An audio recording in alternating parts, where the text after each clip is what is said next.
John Steinbeck once said, "Power does not corrupt. Fear corrupts." Perhaps the fear of a loss of power rankings. This is Locked On Big 12.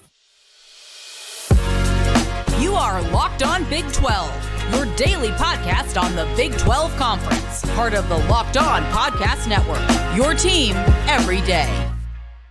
Happy Monday, everybody. Welcome into Locked On Big 12. I'm Drake Toll from ESPN Central Texas. Thank you for making Locked On Big 12 your first listen every single day. Jam-packed Monday, power rankings, Jimbo out at A&M and how it trickles into the Big 12, and Michigan could leave the Big 10.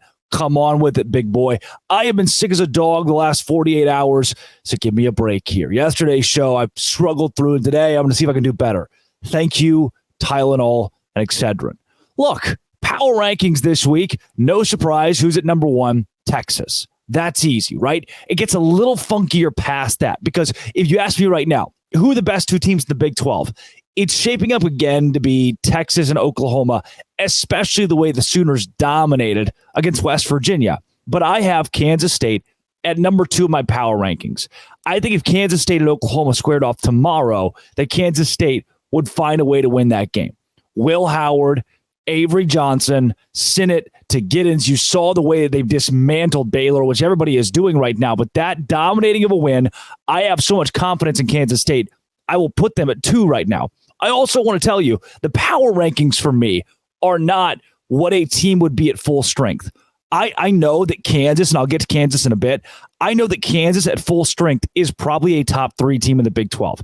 I actually believe that. You might think I'm stupid. I really, from what we've seen, the nuggets we've seen of them at full health, they'd be so stupid good. They drop because of their injury problems. There are multiple teams in that scenario.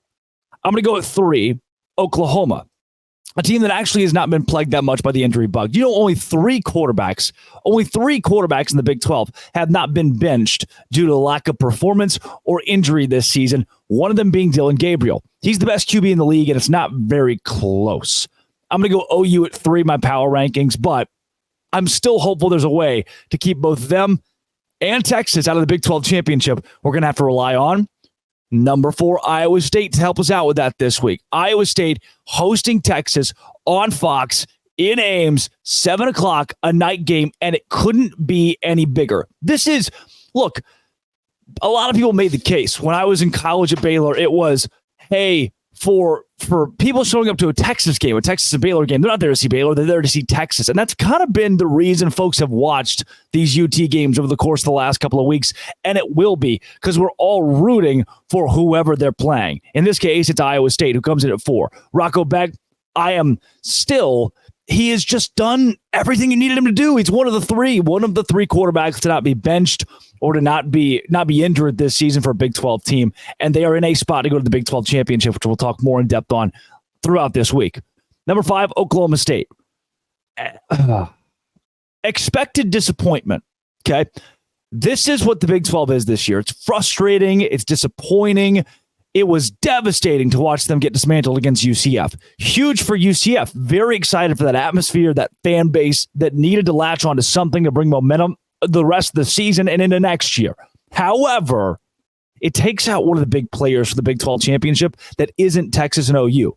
Now, they still have the tiebreaker over Oklahoma. There's a big tiebreaker thing, but they dropped from 2 to 5 because this week they didn't just lose. They got absolutely hammered on the road in Orlando, and it was embarrassing. Now, at number 6, a team that has snuck its way back in to the conversation of being on the top half of the Big 12 after a rough few weeks is Texas Tech. I'll give you credit, Joey McGuire, for winning the game, for calling that timeout, for being a genius. I'll give you credit. However, when Kansas is down to its third string quarterback, and that happens while you're up by double digits, and you can't do anything offensively. The rest of the game, you are stalling offensively when your defense is doing a great job against a handicapped Kansas offense. This was not impressive. I am not impressed with Zach Kittley. I am not buying that Texas Tech there's a gap for me between 5, Oklahoma State, and everybody else because Texas Tech is so wishy-washy. Kansas at 7 after the loss to Texas Tech. And again, I think they're way higher if they're healthy, but they're behind Texas Tech because they just lost to them and they're not healthy. They're not. putting them behind. I mean, it'll be the great what if. Truly, I think Kansas football fans will look back at 2023 and think, man, what if everybody from Daniels on could have just stayed healthy? At number 8 is West Virginia. The reason I say that there's a gap between Oklahoma State, Texas Tech, Kansas, West Virginia, that Oklahoma State defining line is basically who can go to the Big 12 championship, who is still squarely in this run. Now, there are ways mathematically that a Texas Tech could sneak in, maybe a Kansas, maybe a West Virginia. I don't have enough time to break those down. West Virginia at 8, just wish you could have put up more of a fight. Just made it interesting. Maybe even do what TCU did and come back late there against OU would have made it fun. You didn't really give us that. You didn't give us that. You were down and out pretty early, and you followed at 8 in the power rankings this week. I think Neil Brown squarely on the hot seat again. Number 9, UCF. This is the first time that UCF has broken in the top 10 of the power rankings in a long time, since the early weeks of the season. Maybe that Boise State win when Colton Boomer ruined souls. UCF, John Rice Plumlee, I have confidence that if this team was healthy at the right time, if John Rice Plumlee was healthy at the right time, they are a bowl team. They're at the top of the Big 12. I say top, the top half at least of the Big 12. I'm confident in that. You saw what they could do this past. You saw what they did against Oklahoma. You saw what they did this week against Oklahoma State. They're a good football team. They're a good football team. And I hate the injury bug plagued them as much as it did, because we could look back at the end of the season still and say they were the best of the newbies. At number 10, TCU. I see a lot of people in their power rankings moving TCU up this week after a loss to Texas. Keep in mind, TCU is on a monumental skid right now. Josh Hoover, after dismantling BYU, has not been good. Not been good enough, at least, to win ball games. That is why I have TCU outside of the top 7 and down near the bottom of the league. They're at number 10 this week. 11, BYU. Disappointing is a strong word. I can't say disappointing for you, though I've used that for a couple of the teams here. I guess the health thing plays in for you too, of course. But I wish we would have gotten a little more life from BYU. The new teams get their free pass. Cincinnati at 12, Houston at 13. Those teams get their free pass. Cincy moving up because they beat Houston. Houston moving down by virtue of that. I get it. All you guys just came in. You're going to need time to adjust. But still, that's a BYU team that had the trajectory and lost it. That had the oomph and threw it away. Told you at number 12, Cincinnati. Number 13, Houston. Both of those teams, I don't know, man. Just not very good. Houston with an opportunity to go to a bowl game. I really thought they were going to beat Cincinnati this week. That was one of my best bets from last week, if you remember. And just in the end, it was kind of silly. 24-14, you lose, but you only put up 14 points. You lose at home. Not great. For Cincinnati, first Big 12 win. It's not fraudulent. I know it's on the road against a new team. Congrats. Then the worst team in the Big 12, number 14, the Baylor Bears. It's baffling. It's baffling. They'd win a Sugar Bowl and a Big 12 championship when the same coaching staff be out of the conversation for not just a Big 12 title or a bowl game, but in the conversation for being the worst team in the conference, which they are. And I also threw in at 15 Kendall Briles. Fire Kendall Briles. That's it. Fire him. Please fire Kendall Briles.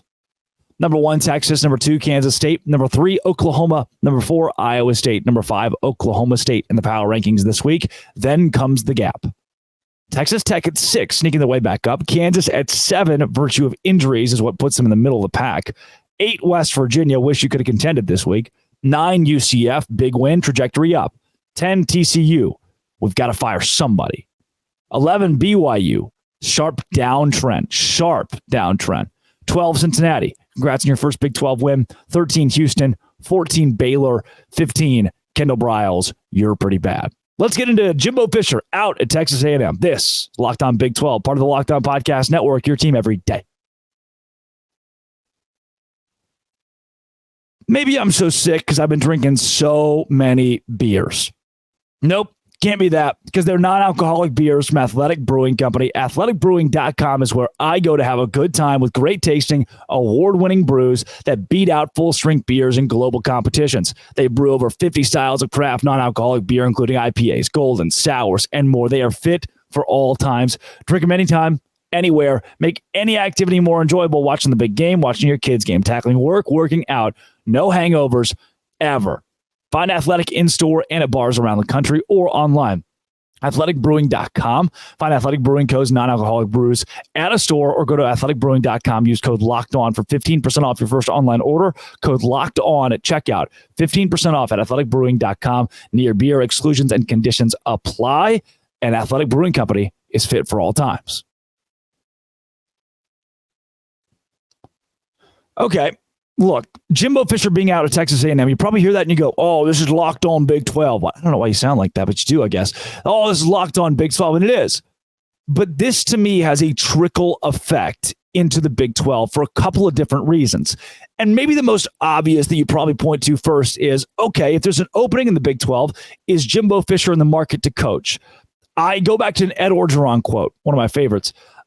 He's talking to the Little Rock Touchdown Club, and they asked him about when he was fired at LSU. He said that the AD called him, said, look, you have $17 million left in your contract. We'll give it all to you. And Orgeron said, see you later. I'm gone. Which door you want me out of? Thank you, boss. For Jimbo Fisher making $70 million off of this, I mean, wow, I would love to get paid $70 million to do nothing for the next however long I want to. In this scenario, he doesn't have to come back and coach. He can go be a studio analyst, go to the SEC network, whittle away in TV and be done. Or he can come coach one of the many Big 12 teams, say many, one of the trio, maybe 4 Big 12 teams that are considering coaching changes at the end of the season. Now, look, I am a Baylor grad myself. I've mentioned that many times. And you know my allegiance is with Baylor. So what I'm bringing you is Jimbo's not going to go to a Baylor. If you're a Baylor fan, get that out of your head. Jimbo's not going to go be a coordinator somewhere in the Big 12 or anywhere else. I don't think he'd be the head coach at Houston. I don't know if he's interested in staying in the state of Texas, but he was born and raised in West Virginia. That's saying something. And that's a storied football program, too. I mean, West Virginia is a great place to coach. West Virginia, it's a place that everybody has won who's not named Neil Brown. Neil Brown, the worst head coach record-wise since the 1970s at West Virginia. Now, but that's all beside the point. I don't want to go there first. That's the low-hanging fruit of here's what happens. Jimbo Fisher fired. Can we dream about him coming to the Big 12? Can we dream this dream of him being in our conference? Instead, to me, this is more about Texas A&M open. Because now if West Virginia comes open, because now if Baylor comes open, if Houston comes open, because remember just a few weeks ago, the whole Dana Holgorsen thing, it was unacceptable. He was coming to the press conferences like, my hands are, hand up, no idea what's going on, not sure how we can fix it. This is the growing pains of being in a new conference. Fans didn't like it. The admin didn't like it. I don't think Dana Holgorsen is entirely safe. I don't think Dave Aranda is entirely safe. The buyout's huge in Waco. And if you have 2 Texas teams looking for a new head coach, a la Baylor and Houston, and what's even more is that A&M is looking for a head coach, now your number one option is probably off the board. He's probably going to Texas A&M. In coaching cycles, you hope for your team that nobody else is firing. You hope it's one of those years where there aren't a lot of marquee big jobs in the market. Not the case right now. Indiana likely open, and that's the least of these. Miami could be open at the end of the year. Michigan State is open. Now Texas A&M is open. Arkansas could be open. And that list goes further and further when you think about the teams that might fight. Like if Dan Lanning leaves Michigan to go to Texas A&M, then who's going to go to Oregon? And you think about the way the carousel moves. And even in Indiana, I know I say that, and you're like, oh, Indiana, who cares? Minnesota, if they open up, who cares? But you're at a point right now where that's a program that matches up pretty well with the Big 12, especially for whoever the coach is. That's a program you think, all right, yeah, they're probably better than Houston, right around where Houston is. So with A&M opening up, now your first option is taken off the board for any of these teams that want a new head coach. That's not a good thing. I made a list last night. Texas A&M, Florida, Miami, Mississippi State, Cal, Indiana. Good chance all those are open. Michigan State as well. So now with Texas A&M having a vacancy, does Jimbo Fisher coach the Big 12? I don't think so, but that's not where I look first. That's the easy topic of conversation is, pipe dream, he could go to West Virginia. However, the issue this creates with other Big 12 programs is now you might lose your first option.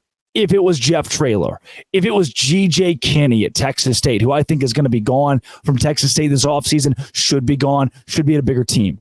Then what? Now what?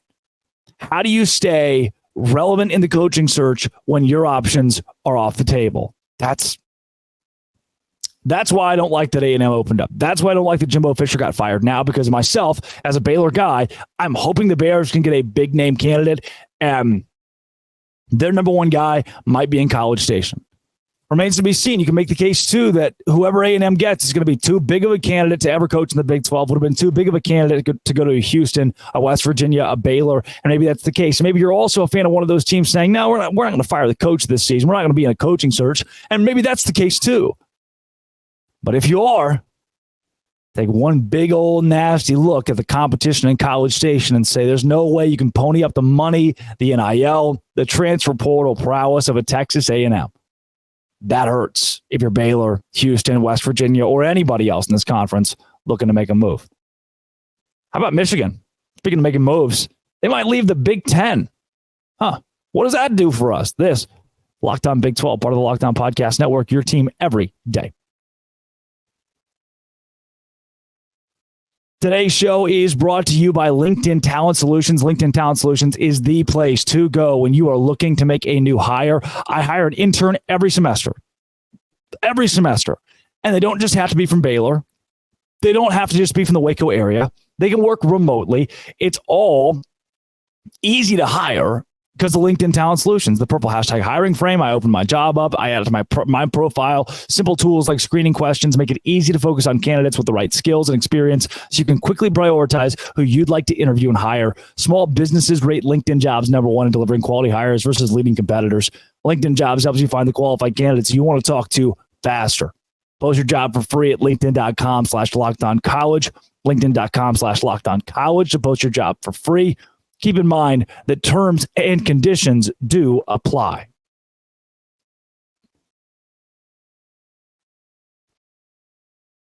So this whole Michigan possibly leaving the Big Ten thing. Let's again go to a holistic view of this. If Jim Harbaugh is fired because the NCAA forces the hand, if the Big Ten forces the hand, let's start there. If he's gone, does that mean that, it's going to cause a massive stink. Michigan won't want that. It seems as though the university is never going to bring the hammer down on Jim Harbaugh. Does that mean a Lance Leipold, a Matt Campbell he's still, the season they've had, still in the conversation for going to a bigger Midwestern job, though I think he'll stay at Iowa State. Does Leipold, Campbell, are those names in the mix at a university like Michigan? Is there a way that program is looking to the Big 12 to poach a head coach, or other programs in the country, maybe A&M even, are looking to poach a Leipold? I don't know. I'm here more so to hit you with the holistic conference side of this. The first thing this is going to prove with Michigan leaving the Big Ten, if this happens, which it's preposterous, right? Just sounds like there's no way this could happen, because how would you go? Where would you go? Would you go to the SEC? You wouldn't go to the ACC. Come on, I'll take you in the Big 12. If Brett Yormark gets on the horn tomorrow and says, Michigan, buddy, no sanctions for you. Jim Harbaugh can stay. We'd love to have you. That'd be great. I'd take that in a heartbeat. And some of you are screaming in the car right now, like, no, you shouldn't do that. Yeah, absolutely, you should. The money, the exposure that comes with having a Michigan in your conference, everybody in the country is chomping at the bit for something like that. And Michigan is likely just saying this. These murmurs coming out of the Board of Regents from the administration saying this to show the power they have in that conference. If you were told tomorrow the Alabama Board of Regents was having a meeting on Tuesday to talk about whether or not they want to stay in the SEC, I can guarantee you Greg Sankey would be on the phone doing whatever he could to appease the powers that be at Alabama to make sure that didn't happen. For Michigan, they are perturbed. They are upset. And while the turmoil has been mostly in the ACC with the Clemson, with the Miami, with the Florida State, with an NC State, with the North Carolina, what if the Big Ten, what if in a dream scenario for me, and the trickle-down effect of this for me, Michigan leaving the Big Ten just implodes what very well could have been the most prominent league in college athletics. NIL, viewership, pay per school when it comes to a TV deal. If you rip the Michigan rug out from underneath that, now you think about the instability of having UCLA and USC there who are not winning football games. And I know the whole winning football games, what are you doing for me lately, isn't a massive thing. If it was, Oregon State would be in the Big 12. You'd take a team like Oregon State who's playing so well in that sport, in the marquee sport. It's not how it's going to work. Just because USC and UCLA are struggling, it's not like that's going to bring them down in the Big Ten. However, if Michigan was to leave, if Michigan was to decide that, you know what, their rivals Ohio State said, we can't let our rival one up. We cannot let our rival one up the conference and thus one up us. We got to do something similar. In that case, in that event, do you think that the stability is enough to bring in USC and UCLA comfortably? No. You think that it stays together and holds? No. Well, we've been talking about the implosion of the ACC, the inevitable implosion of the ACC. A move like that is one that absolutely begins to chip away at the foundation of the Big Ten, and not just chip away, it ignites it. It ignites it because of their standing in that conference and how big of a brand they are in college football. I also, for a second, it's stupid. It really is stupid to have suspended Jim Harbaugh here. I am of the thought, if they win the national championship this season, they're going to hoist that trophy up, and it's going to be phony. It's going to be a Mickey Mouse trophy. Everybody's going to look around and say, we know why Michigan got this because they cheated. But what if we find out 6 months from now, hey, look, truly was just a rogue guy, just a dude on staff who was insane, and took things way too far. Michigan maybe knew about it, kind of knew about it. They just let him do his own thing. People sign stealing, you still got to win it between the white lines. And in 6 months, we find out Jim Harbaugh didn't do anything wrong, and we've stripped a national championship or that opportunity away from him. I'm with it. I'd rather that be done after. If this is my school, if this is a school in the Big 12, I don't want to take that opportunity away and then come to find out, yeah, truly there were no texts, no calls. He didn't even know who Connor Stallions was. He was such a low-level staffer. I don't think that's the case. I don't think that's the case. But if it comes out that it is, and you've stripped their opportunity, that's not good. I understand why they're so pissed at the Big Ten. I would be. Terrible move by that conference. But I just, at the same time, I mentioned this a second ago, I don't know if that's enough to warrant them leaving the league. And if they do, in this hypothetical scenario where you begin to chip away at the foundation, if they do, you also prove these universities can be bigger than a conference. These universities can be bigger than the NCAA. You say, you know what? You did something unfair that I didn't like. I can just pack it in. I can pack it in and quit. I can go somewhere else, still make money, still lean on my brand. Does this show that, hey, in 5 years, I don't think it'll be this case, but in 5 years, Deion's still at Colorado and says, look, my brand's getting bigger than the Big 12. The trajectory of this conference isn't good enough for me. Let's just go. At what point can schools say, like a Michigan right here, we are so big, we don't need you anymore? And is there ever a point where there's a Big 12 team that sees, hey, Michigan just said to the conference, we don't need you anymore. What if we did that? A lot of different angles to look at this from. Kind of a wild deal. They suspended the guy mid-season without any investigation. Preliminary suspension. Funky. Weird. Still got to win it between the lines. Change your signs. This has been It Always Will Be. I'll see you tomorrow, folks. A lot of stuff to talk about. A lot of coaching rumors and stuff. Holistic views of the conference. It's a big week. This has been It Always Will Be. Locked on. I'm so sick. Thanks for making it your first listen every single day. Dose Grande.